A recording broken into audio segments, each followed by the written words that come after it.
السلام علیکم، میرا نام طاہر علی ہے اور میرے یوٹیوب چینل کا نام مسٹر زبار ہے اور میں اس چینل پہ اردو تشریحات اپلوڈ کرتا ہوں اور میرے چینل کو سبسکرائب کرنا نہ بھولیے گا۔ بسم اللہ الرحمن الرحیم۔ السلام علیکم ڈیئر اسٹوڈنٹس، امید آپ لوگ ٹھیک ہوں گے اور آپ لوگوں کی زندگی خوشیوں کے ساتھ گزری ہوگی۔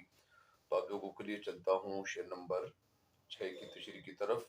شعر نمبر 6 کیا ہے؟ شعر نمبر 6 یہی ہے: اگر چاہوں تو نقشہ کھینچ کر الفاظ میں رکھ دوں، اگر چاہوں تو نقشہ کھینچ کر الفاظ میں رکھ دوں، مگر تیرے تخیل سے فضو تر ہے وہ نظارہ۔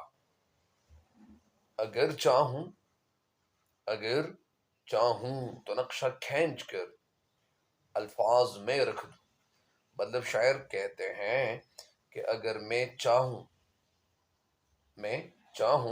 تو نقشہ کھینچ کر مطلب نقشہ کھینچنا، نقشہ بنانا، اور وہ نقشہ بنانا یہاں پہ مراد ہے الفاظ میں۔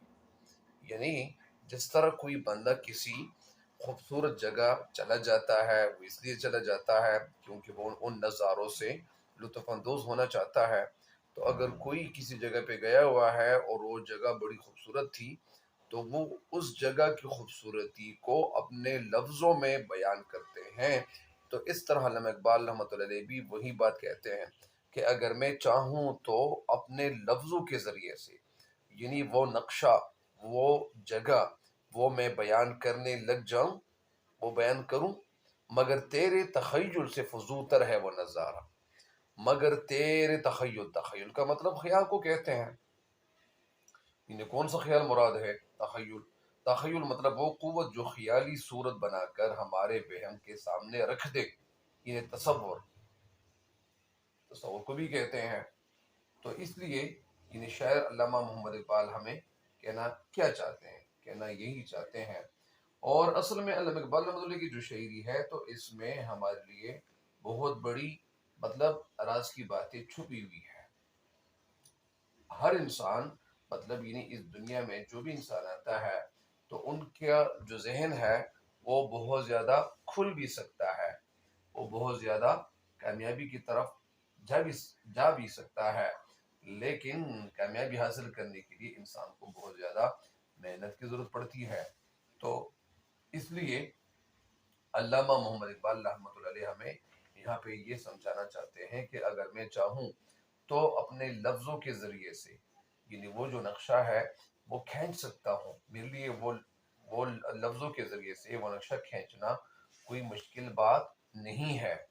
تو لہٰذا یہاں پہ آپ لوگوں کو میں نے بتایا، یہ تو اس کا تھا مفہوم، اور ساتھ ساتھ آپ کو میں یہ بھی بتاتا چلوں کہ یہ تخیل کا میں مطلب بھی بتا دیا۔ فضوتر کے معنی میں آپ کو بتاتا ہوں۔ فضوتر کے معنی ہے یعنی زیادہ یا بیش بہا یا زیادہ کو کہتے ہیں، اور جس طرح فضوتر کے معنی بہت زیادہ بھی ہے، دور یا پرے بھی ہے یا بڑھا ہوا بھی ہے، اور یہ تو اس کے معنی تھے۔ اب آپ لوگوں کو مفہوم بھی سمجھا چکا ہوں۔ مفہوم کے بعد ابھی آپ لوگوں کو ایک مختصر تشریح کرتا ہوں، اور اس کے بعد طویل تشریح کروں گا۔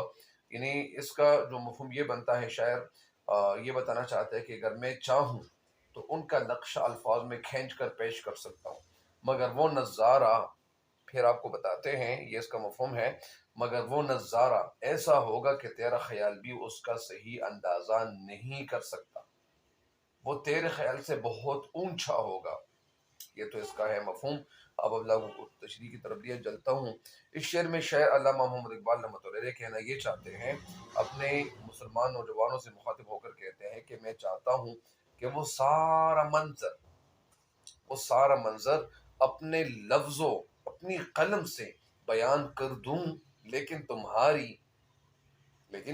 تمہاری پستی اور تمہارا پست خیال اور تخیل کی وجہ سے تو تم اس کو سمجھنے سے قاصر رہو گے، ناچار رہو گے۔ کیوں؟ کیونکہ وہ جو منظر ہے، اس منظر کو اگر میں اپنے لفظوں میں اپنی قلم کے ذریعے سے بیان کرنے لگ جاؤں تو تم اس منظر کو سمجھنے سے قاصر رہو گے، ناچار رہو گے، تم اس منظر کو نہیں سمجھو گے۔ تو یہ تو اس کی تشریح تھی آسان. اب آپ لوگوں کو ڈیٹیل تشریح میں لیے چلتا ہوں. علامہ محمد اقبال رحمۃ اللہ علیہ اپنے نوجوان مسلمانوں سے مخاطب ہو کر کہتے ہیں کہ ملت پستی کے اندھیروں میں کہیں ڈوب گئی ہیں. یعنی ملت یعنی مسلمان پستی کے اندھیروں میں، یعنی ناکامی کے اندھیروں میں، زوال کے اندھیروں میں وہ ڈوب گئی ہیں. اس ملت کو اب نوجوانوں کے مضبوط سہارے کی ضرورت ہے. ظاہری بات ہے کہ نوجوان تو یعنی ہمارا حال بھی ہے، نوجوان ہمارا مستقبل بھی ہے. کچھ لوگ کہتے ہیں کہ یہ نوجوان ہمارا مستقبل ہے، لیکن میں یہ کہتا ہوں اللہ کے فضل و کرم سے کہ یہ صرف مستقبل بھی نہیں بلکہ ہمارا حال بھی ہے. اگر آپ نے کسی اسٹوڈنٹ کو یہ کہہ دیا کہ ہمارا مستقبل ہے تو پھر یہ مستقبل میں جا کے پھر مستقبل کے حوالے سے سوچے گا. اگر آپ نے ان کو یہ بتایا کہ آپ ہمارا حال بھی ہو اور مستقبل بھی ہو تو پھر وہ اسٹوڈنٹ محنت کی طرف گامزن ہوگا. تو کہنا یہ چاہتا ہوں کہ اب علامہ اقبال رحمۃ اللہ علیہ اپنے لفظوں کے ذریعے سے یعنی اپنے مسلمان نوجوانوں کے اندر جو پوشیدہ جذبات تھے ان کو باہر نکالنے کی کوشش کر رہے ہیں، اور وہ نوجوانوں کو یہ پیغام دے رہے ہیں کہ اپنے اسلاف کی، اپنے بزرگوں کی یاد دلا کر یعنی ان کے اندر ولولہ پیدا کرنا چاہ رہے ہیں، ان کے اندر جذبہ بیدار کرنا چاہ رہے ہیں، اور کہتے ہیں کہ میں وہ اوصاف، میں وہ خوبیاں، یعنی وہ خوبیاں جو ہمارے صحابہ کرام رضی اللہ تعالیٰ عنہم اجمعین کے اندر تھی، تو اسی وجہ سے اور یہ خوبی اللہ تعالیٰ کے فضل و کرم سے ہمارے پیارے نبی حضرت محمد صلی اللہ علیہ وسلم، حضرت محمد مصطفیٰ صلی اللہ علیہ وسلم نے ان کی تربیت کی ہوئی تھی، اور ان کی تربیت کی وجہ سے وہ خوبی ان کے اندر آ گئی تھی. تو اس لیے علامہ اقبال رحمۃ اللہ علیہ مسلمانوں سے مخاطب ہو کر کہتے ہیں کہ وہ تمام خوبیاں ہمارے نوجوان طبقے کے اندر بھی پائی جائیں، وہ بھی ان کے اندر موجود ہوں، وہ خوبیاں ان کے اندر بھی پیدا ہوں جن سے پرانے دور کے لوگ مسلمانوں نے دنیا میں اپنا نام کمایا تھا. نام انسان کیوں کماتا ہے؟ نام اس لیے کماتا ہے، یا آج کل بھی کچھ لوگ ایسے بھی ہوتے ہیں، چھوٹے بچے ہوتے ہیں، ان کو اتنی زیادہ انہیں شہرت کیوں ملتی ہے؟ شہرت اس لیے ملتی ہے کہ چھوٹا بچہ بھی اگر وہ اسٹڈی سے یعنی جڑا رہے، لگا رہے، ان اسٹڈی کے ساتھ، مطالعے کے ساتھ اپنا رشتہ مضبوط رکھے، تو ایسے اسٹوڈنٹس بھی میں نے کامیاب ہوتے دیکھے ہیں. تو کہنے کا مقصد یہ ہے کہ وہ امت محمدیہ صلی اللہ علیہ وسلم کو پھر سے ترقی کی طرف گامزن کرنے کے لیے مسلمان نوجوانوں کو وہ اسباق بتاتے ہیں. کون سے اسباق بتاتے ہیں؟ یعنی وہ اسباق بتاتے ہیں کہ جو یعنی مسلمانوں نے یعنی پہلے اپنائے ہوئے تھے. ظاہری بات ہے کہ مسلمانوں نے وہ اسباق اپنائے ہوئے تھے، تو اسی وجہ سے شاعر علامہ اقبال رحمۃ اللہ جگہ کہتے ہیں تو اسلام نظم میں کہ سبق پھر پڑھ. تو یہ وہی بات یعنی مسلمانوں کو سمجھا رہے. تو ظاہری بات ہے کہ مسلمانوں کو سمجھانا تو چاہیے.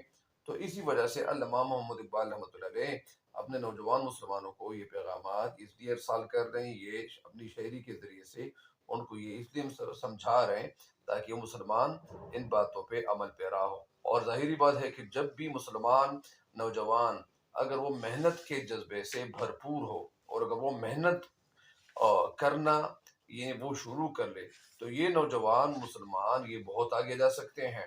اور ان مسلمانوں کی وجہ سے یعنی ظاہری بات ہے کہ جو ہمارا جو مستقبل اور ہمارا جو حال ہے تو اسی وجہ سے اسی کو حال بھی سمجھنا چاہیے. تو کہنے کا مقصد یہ ہے کہ علامہ اقبال رحمۃ اللہ اپنی شاعری کے ذریعے سے یعنی مسلمانوں کے اندر یعنی جذبہ وہ بیدار کرنا چاہتے ہیں. اور یہ کیوں بیدار کرنا چاہتے ہیں؟ ایسے نوجوان میں دیکھتا ہوں کہ وہ چھوٹی عمر میں بھی بہت زیادہ کامیابی حاصل کر رہے ہیں اور حاصل کر بھی چکے ہیں. تو یہ کامیابیاں کوئی مشکل بات نہیں ہے، لیکن کامیابی حاصل کرنے کے لیے انسان کو جدوجہد مسلسل کرنا چاہیے، مسلسل محنت کرنی چاہیے. اور جو لوگ مسلسل محنت کرتے ہیں ظاہری بات ہے کہ کامیابی ان کو ملتی ہی ہے، اور کامیابی نہ ملے گی تو اور کیا ملے گا. تو اس وجہ سے علامہ محمد اقبال رحمۃ اللہ علیہ اپنے نوجوان مسلمانوں سے مخاطب ہو کر کہتے ہیں کہ اپنے اندر وہ اسلاف جو آپ سے پہلے جو صحابہ کرام رضی اللہ تعالیٰ عنہم اجمعین تھے تو ان کی طرح خوبیاں اپنے اندر پیدا کریں. اور اگر آپ وہ خوبیاں پیدا کریں گے، اور پھر ایک جگہ پہ یہ بھی کہتے ہیں علامہ اقبال رحمۃ اللہ علیہ کہ ملت کے ساتھ رابطہ استوار رکھ. پیوستر شجر سے امیدی بہار رکھ، یعنی ملت کے ساتھ رابطہ، یعنی اپنی ملت کے ساتھ آپ کیا کریں، یعنی اپنا رابطہ، یعنی کہنا کیا کیا کیا چاہتے ہیں، یعنی قوم کے ساتھ اپنا تعلق مضبوط رکھ۔ تیرے لیے بہار کی امید اسی صورت میں ہو سکتی ہے کہ وہ درخت کے درخت سے چمٹا رہے۔ تو کہنے کا مقصد یہ ہے کہ علامہ اقبال رحمۃ اللہ علیہ اپنے نوجوان مسلمانوں کو یہی درس دیتے تھے، اور درس دینا بھی چاہتے تھے۔ کیوں چاہتے تھے؟ تاکہ مسلمان نوجوان آگے بڑھے اور یہ ایسا مقام اپنے معاشرے میں پیدا کرے کہ وہ مقام بہت زیادہ ایسا مقام ہو کہ وہ بہت اونچا مقام ہو۔ تو اس لیے علامہ اقبال رحمۃ اللہ یہاں پہ کہنا ہم یہ چاہتے ہیں کہ جن سے پہلے مسلمانوں نے دنیا نے، یا اسی طرح ایک بات یہ بھی بتانا چاہتے ہیں کہ وہ جن سے پہلے مسلمانوں نے دنیا کی حکمرانی اپنے ہاتھ میں لی تھی، اور مسلمان نوجوانوں نے یعنی جب محنت کی تھی، جس طرح وہ ہمارے علامہ اقبال رحمۃ اللہ علیہ، یعنی ہمارے قومی شاعر علامہ اقبال رحمۃ اللہ علیہ امت محمدیہ کو پھر سے یعنی ترقی کی طرف گامزن کرنے کے لیے مسلمان نوجوانوں کو وہ اسباق، وہ باتیں جو یہ بھول چکے ہیں بتاتے ہیں۔ یہ کیوں بتاتے ہیں؟ اس لیے بتاتے ہیں کہ جن باتوں سے، یعنی جن سے پہلے مسلمانوں نے دنیا کی حکمرانی اپنے ہاتھ میں کی ہوئی تھی، اپنے ہاتھ میں لی ہوئی تھی، آج کا نوجوان مغرب سے بہت متاثر ہو گیا ہے۔ اسی وجہ سے اس میں جہاد کا تصور ختم ہوتا جا رہا ہے، اور یہ نوجوان آج کل کے وہ مادیات اور دنیا پرستی میں مشغول ہو گیا ہے۔